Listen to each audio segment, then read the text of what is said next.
The Saudi Arabian authorities' latest project is building a city, but it's not just any city. It's going to be a linear one called, well, the Line. As for its location, it's going to be built near the Red Sea. The Line is going to be dramatic with its exterior made out of mirrors. Its shape is unique too. It will stretch 106 miles across northwest Saudi Arabia, and it's also going to be 1,600 feet tall. But here's the kicker. It's only going to be 660 feet wide. Talk about a unique structure. The city will consist of two wall-like structures with an open area between them. These two parts of the city will be connected by multiple bridges and topped with more green spaces.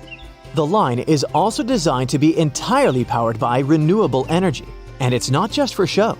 The city will be constructed to house 9 million residents when it's complete, with residential areas, places to shop and relax, as well as schools and parks.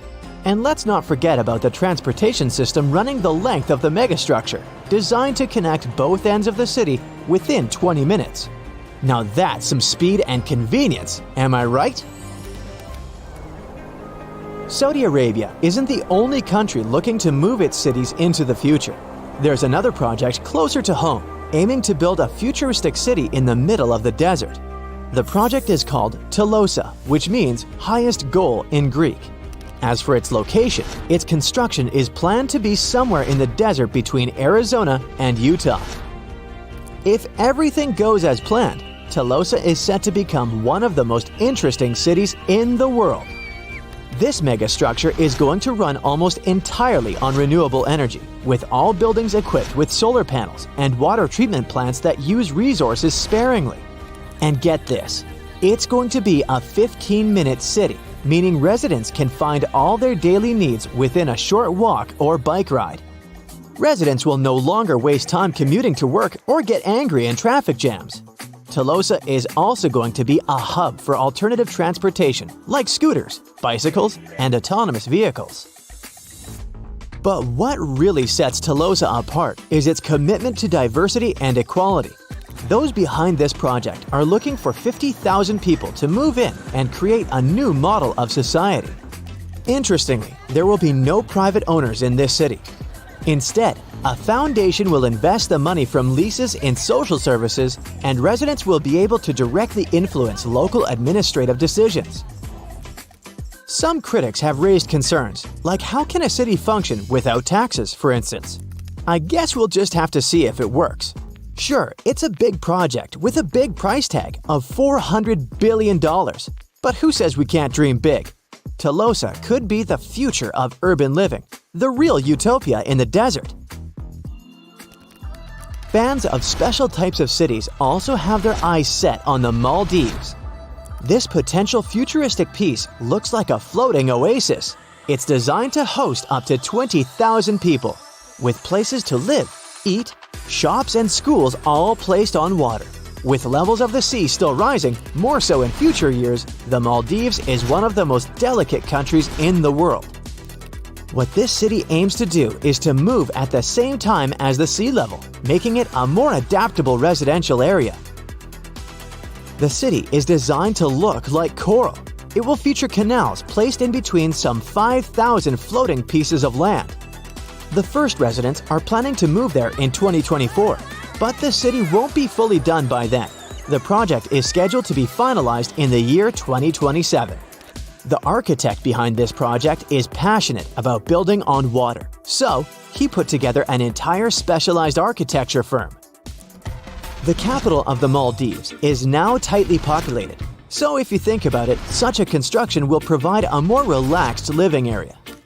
Did I mention it's also going to look extremely cool? It will feature buildings in the colors of the rainbow. Those houses will also have some nice balconies too, and some wonderful views of the sea.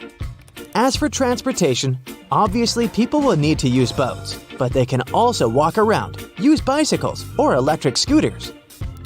How is this city made, you might wonder? Well, all the units are modular and they're being built at a construction site nearby. After they're finished being put together, they're towed to the floating city. Here, they're secured to a large underwater concrete hull, which is screwed tightly to the seabed on some steel stilts. All these pieces of construction allow the modular units to easily move as naturally as the sea. The city is also self-sufficient. If you'll live there, you won't miss out on any of the features of a city built on the land. You'll have, of course, electricity, courtesy of solar panels. Problems with waste? No worries, as even the sewage will be reintegrated into the system. It will be repurposed as, wait for it, fertilizer for plants. Afraid you'll get seasick? There's really no need to worry about that either. That's what the coral reef is there for. It'll surround the city, making a natural wave break. It will help the whole construction to be a lot more stable.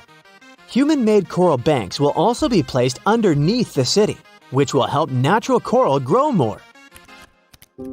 A plan for a forested smart city is also in the works near Cancun, Mexico. This is no ordinary city either. It's a place that plans to be really efficient with its resources, with millions of plants. All that vegetation will be carefully selected by a botanist and landscape artist. Dubbed Smart Forest City Cancun, it's going to be a botanical garden within a contemporary city, similar to the way the Mayans made their whole civilization. The city will be administered with full respect for the privacy of the citizens. Some data will be used, but selectively. It's meant only to make the city life better. It can help with preventing some types of diseases from spreading or efficiently using local energy. Speaking of energy, this city also plans to use solar panels for gathering the energy needed for day-to-day activity. Since it's also really plant-oriented, there will also be some farming activities to be done. Speaking of farming, want to know the coolest part? Those who live there, a whopping 130,000 people, will basically become local gardeners of those plants. Imagine living in a plant-covered house that you'll have to take care of each day. That's a lot of responsibility if you ask me. That's because everyone in the community will make use of that vegetation. If everything goes as planned, the city will also act as a center for research. It will help with some of the most pressing questions we have today as a society, from areas including healthcare, astrophysics, planetary science, and even coral reef restoration. I don't know about you, but I'm excited about the Smart Forest City Cancun. It's a unique project that shows us how we can build cities that are integrated with nature. It's not hard to imagine what cities will look like in 2050. It's not that far along now, isn't it? By 2050, it's estimated that 4 out of 6 people will be living in cities. Not long ago in history, most people settled in rural areas, so that's a huge shift. So what comes to mind? Flying cars and glass buildings, perhaps? Or maybe a more sci-fi scene. Floating cities are already in the making. But what about flying cities? Okay, maybe we're not really there yet. One thing we can definitely expect is a major shift in transportation. Anti-car policies will lead to car-free streets, with most remaining vehicles being fully electric. And forget about traffic jams. Many roads will be moved underground, leaving more space for public amenities on the surface.